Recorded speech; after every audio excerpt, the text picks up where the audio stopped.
Et salut à tous, on se retrouve pour une nouvelle vidéo update 2022 de ma collecte manga. Vous voyez, il y en a tout ici et un petit peu par là-bas aussi. Il y a un peu plus de 300 mangas, 350 environ. Alors vous inquiétez pas, il y en a peut-être qui vont me regarder, qui en ont 10, 20. C'est normal, on a tous commencé par 10, 20 mangas. Ça fait à peu près 9 ans, presque 10 maintenant que je collectionne les mangas. Donc c'est normal que j'ai une collection aussi grosse. Allez-y petit à petit pour ceux qui commencent. Si vous avez la chance d'avoir le pass culture, c'est tant mieux pour vous. Sinon, il faut y aller petit à petit, il ne faut pas se presser. Parce que sur YouTube, c'est un peu la course à qui a la plus grosse au niveau des collectes manga. Moi, ça fait 9 ans, donc c'est normal que j'en ai autant. On commence tout de suite avec des classiques, puisque on commence avec l'Attaque des Titans, l'intégrale, puisque j'ai en fait les 4 premiers en édition colossale qui correspondent aux 12 premiers petits tomes, en fait, vu qu'il y a 3 petits tomes par gros tome ici. Donc là, on a les 12 petits, plus en fait jusqu'au dernier, le 34. En édition collector, j'ai toutes les éditions collector, je crois le 17, il est derrière, on ne le voit pas. 24, 25, 28, il n'y a que le 29 que j'ai pas en collector. Et surtout le dernier, le 34 en collector, qui est 10 fois mieux, je trouve, que la version normale, puisque la version normale a une couverture ici qui est jaune, blanche, bizarre. Je trouve que ça fait dégueulasse par rapport à toutes les couvertures noires qui sont normalement. Donc je préfère, ne serait-ce que pour la tranche qui est noire, l'édition collector du tome 34. Voilà, SNK, c'est fini. C'était assez incroyable. Une histoire, on a rarement vu ça au niveau des foreshadowing. Donc ça fait plaisir, c'est un classique à avoir dans sa collecte. Ensuite, on continue avec une autre intégrale, puisqu'on passe sur Ajin. Ajin, donc du tome jusqu'au tome 13 ici, puis ici jusqu'au tome 17. Voilà, Ajin, en fait, j'avais arrêté il y a 2 ans au tome 13. Et en voyant que ça s'était terminé au tome 17, j'ai rattrapé du 14 au 17 à la fin de l'année. C'est un très très bon manga de gunfight, donc de combat avec des armes à feu, avec des personnages qui sont invincibles, immortels, et qui peuvent matérialiser des Ajin, qui sont des Ajin qui peuvent matérialiser des IBM, qui sont donc ces personnages-là. C'est assez sympa, donc moi je vous le conseille, il y a un animé sur Netflix aussi, en full CGI par contre. Ensuite on continue avec l'univers Bleach, puisqu'on a Burn the Witch, qui est un peu le spin-off, c'est dans le même univers que Bleach. Et ensuite on a Bleach. Les gars, cette année, ça va être l'année de Bleach. Il faut vous mettre à jour. J'ai du tome 63 jusqu'au tome 74, qui est le dernier tome, puisqu'avant, j'avais lu à la bibliothèque. Et donc, cette année va être adapté le dernier arc, c'est-à-dire celui-là. Enfin, il commence au tome 55, je crois, puisqu'il n'a jamais été adapté en animé. Et donc, les gars, il faut rattraper parce que Bleach, c'est incroyable. J'ai jamais vu autant de persos stylés dans un manga. Les covers, en plus, sont assez incroyable et assez stylé. Moi j'adore les covers, en plus c'est en papier glacé les covers, donc moi j'adore.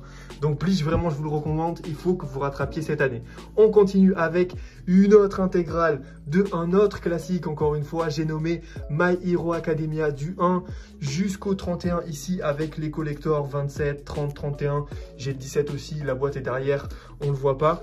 Mais voilà, c'est un classique en plus en ce moment avec l'arc My Villain Academia qui a commencé ici, je crois. Ouais, c'est ça. C'est insane, genre vraiment, ça a pris une tournure totalement folle, My Hero Academia, depuis 5-6 tomes. Donc voilà, vraiment, je vous le reconseille, je vous le recommande de fou. Petit bémol pour les éditions, les dernières éditions collector, puisque vous pouvez voir que c'est souvent un tome normal avec une couverture spéciale et un autre tome, un spin-off, ça c'est un roman, ça c'est un bref. Il faut arrêter de mettre un spin-off, un tome qu'on ne lira jamais avec l'édition collector, c'est du gâchis de papier. Nous, ce qu'on veut, c'est le tome en édition limitée avec une couverture différente, etc. Et quelques goodies dedans, je sais pas, des badges, des plaques métalliques, des trucs, mais pas un autre tome qu'on lira jamais parce que c'est un spin-off. Là, on a le tome 5, j'ai pas les 4 premiers, enfin, ça sert à rien. Donc vraiment, si on peut arrêter ça et juste faire des collectors qui concernent juste ce tome spécifique, ça nous régalerait. Ensuite, on enchaîne avec un autre classique. Il n'y a que des classiques dans cette collection, One Piece. Donc, on a d'abord les databooks, les quizbooks. Ça, c'est le pilote de One Piece avec quelques one-shots. Les doors, donc c'est les éditions, c'est les pages d'ouverture de chapitres. Et enfin, donc les 12 premiers tomes dans le coffret East Blue. En fait, j'avais les 3 premiers et j'ai acheté du 4 au 12 pour les mettre ensuite dans le coffret vide qui est sorti au début d'année, là, en janvier. Moi, ça rentrait. Heureusement, il y en a pour qui ça rentre pas, donc faites gaffe. C'est que les éditions jaunes et encore que depuis 2017, je crois. Et ensuite, du tome 67, puisqu'encore j'avais lu à la bibliothèque avant, du 67 jusqu'au tome 100 qui est ici avec toutes les éditions collector, 88, 99, 100, mais aussi, et ça c'est beaucoup plus rare dans les collections, le 83, 84, 85, je vous le montre pas, et 86, mais je les ai, les 4 collectors des tomes 80, qui sont très rares à trouver parce que à l'époque, les collectors, c'était pas imprimé en aussi grande quantité et c'était pas aussi hype que maintenant. Moi, j'ai eu la chance de les choper parce que je suivais One Piece à cette époque-là, je me suis dit, je vais me les prendre. Mais ils sont ultra rares, je crois qu'ils valent chacun plus de 100 balles sur Vinted chacun. Donc c'est assez insane, donc je suis très content de les avoir dans ma collecte. Et puis One Piece, voilà, comment dire, on est arrivé au tome 100, c'est incroyable. Wano Arc, qui commence à être un petit peu long, on va pas se mytho, mais c'est bientôt fini, donc on va bientôt en sortir. Mais voilà, One Piece, énorme classique. Là, on a les 3 tomes, premier tome de Naruto. Peut-être que j'achèterai l'édition Hokage qui va sortir cette année, c'est-à-dire les grands formats, un peu en mode perfect. Peut-être que je me les prendrai pour me relire Naruto parce que je me suis arrêté à l'arc Pain et j'ai pas continué. Donc peut-être que ce sera l'occasion pour moi de recommencer Naruto. Ensuite, on a le collector du tome 13 de Jujutsu Kaisen. On verra la suite en bas. Et là, c'est des petits marque-pages Spy X Family que j'ai chopé à ma librairie. Ensuite, on fait un petit détour vers les steelbooks d'animé puisque j'ai notamment une pièce de collection, j'ai envie de vous dire, puisque Your Name en steelbook, c'est ultra rare, c'est impossible à trouver dans le commerce. Actuellement, ça se trouve que sur Vinted ou eBay ou Le Bon Coin à un prix qui vaut plus de 100 balles. Là, en plus, c'est en scellé, donc ça vaut plus de 100 balles. C'est insane, je suis très content de l'avoir dans ma collection. Avec aussi Weathering With You, donc l'autre film de Makoto Shinkai. Avec ces 2 autres films ici, Silent Voice, Le Tombeau des Lucioles, les films My Hero Academia en steelbook aussi. Et les versions 4K de Your Name, Les Enfants du Temps et la version collector de Ride Your Wave, donc qui est sorti cette année au cinéma et qui sort maintenant en Blu-ray. Donc ça me régale, oula il s'est perdu là-bas, ça me régale d'avoir tout ça, notamment le collector de Your Name, enfin le steelbook de Your Name qui est introuvable actuellement. On enchaîne avec les tâches Jutsu puisque on se retrouve avec la nouvelle génération, on va dire, puisqu'on a Jujutsu Kaisen, un classique encore une fois, du tome 0 jusqu'au tome 13, le dernier. Donc vous voyez, j'ai le tome 13 en collector scellé ici et le tome 13 en normal ici parce que comme ça, je n'ouvrais pas ma version collector. Je me le suis lu en normal et c'est incroyable, comment vous dire, j'ai pas lu le tome 0 parce que je vais attendre qu'il sorte au cinéma pour aller le voir et après peut-être que je le relirai, mais j'ai repris avec la fin de l'animé, donc tome 8 ou tome 9 et après j'ai complété, ça c'est le pack qui est sorti à Noël. Et comment vous dire, c'est assez incroyable.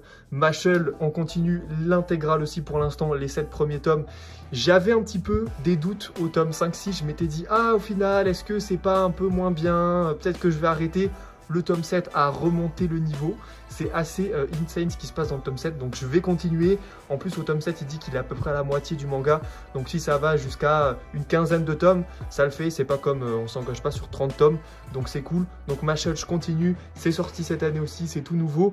Blue Period manga sur l'art et la peinture qui a eu un animé sur Netflix cette année. C'est comme ça que j'ai découvert. Et en fait le tome 7 c'est la suite de l'animé, donc j'ai continué. C'est assez, les pages sont assez bien remplies, donc c'est plus long à lire qu'un Mashle en Jujutsu Kaisen, mais je pense que je vais continuer, c'est assez intéressant. La peinture, c'est pas un domaine qui m'intéresse à première vue, mais j'ai trouvé ça très intéressant, donc je pense que je continuerai aussi.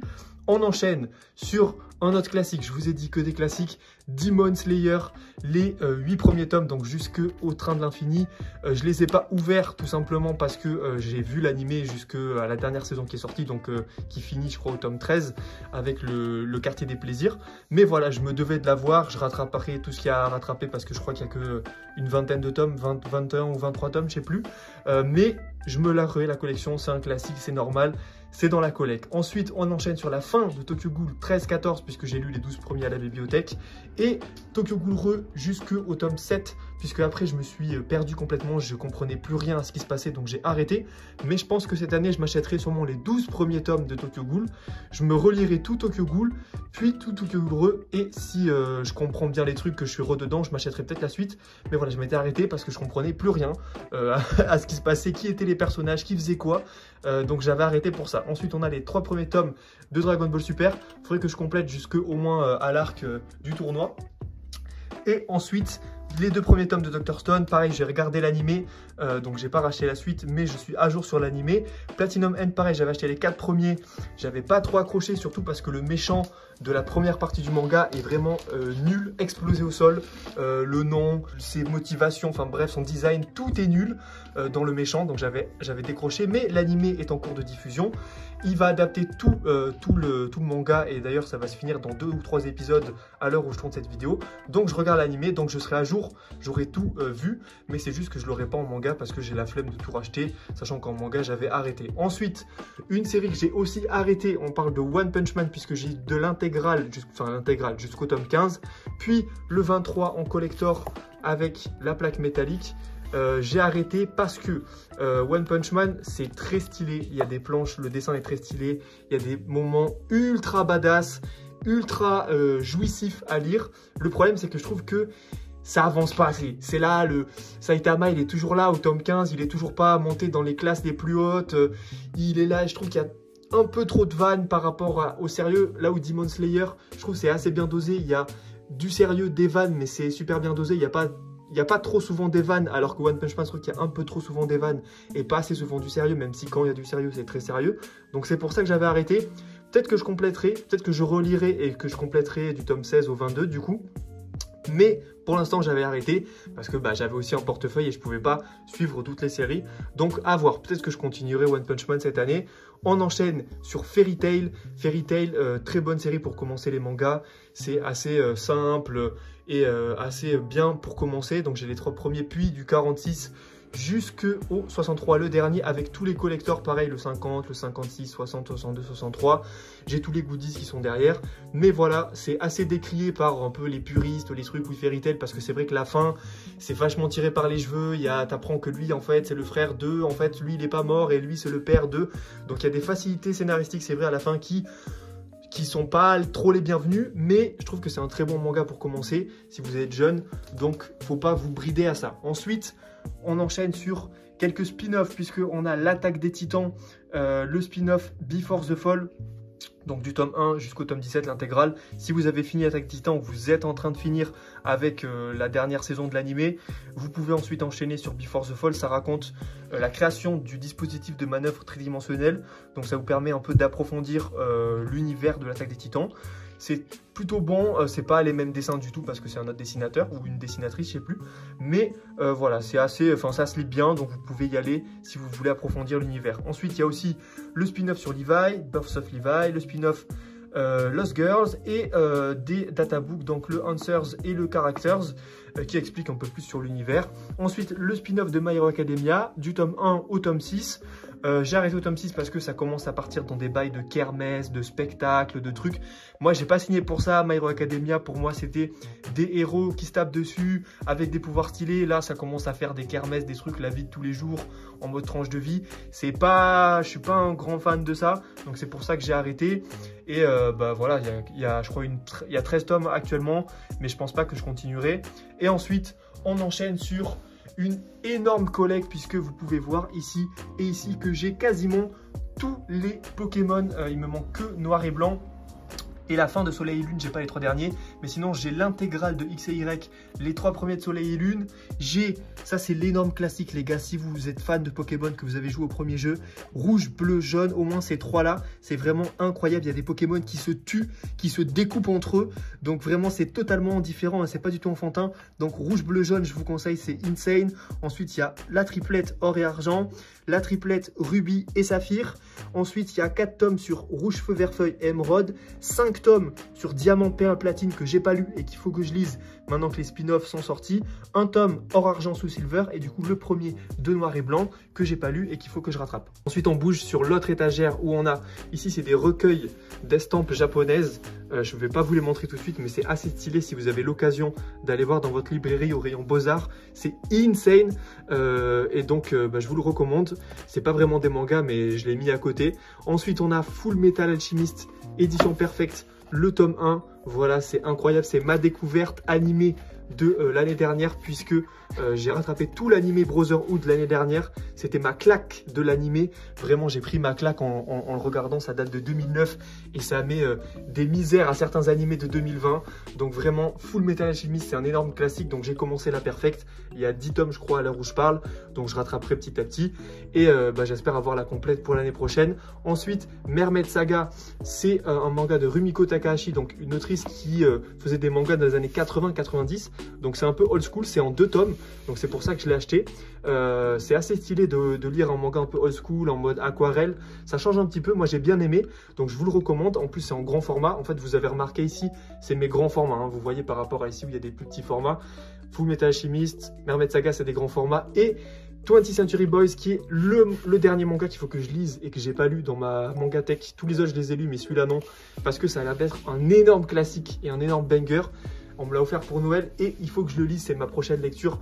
Mais je pense que je continuerai si ça me plaît parce que je vous ai dit, j'aime trop les grands formats comme ça. Ensuite, on continue sur le collector de Spy X Family, le tome 6. J'ai lu le premier chapitre, c'était assez stylé, j'attends de voir l'animé. Et ensuite, je pense que je continuerai, mais vu que c'était un collector, je me suis dit, je vais me le prendre.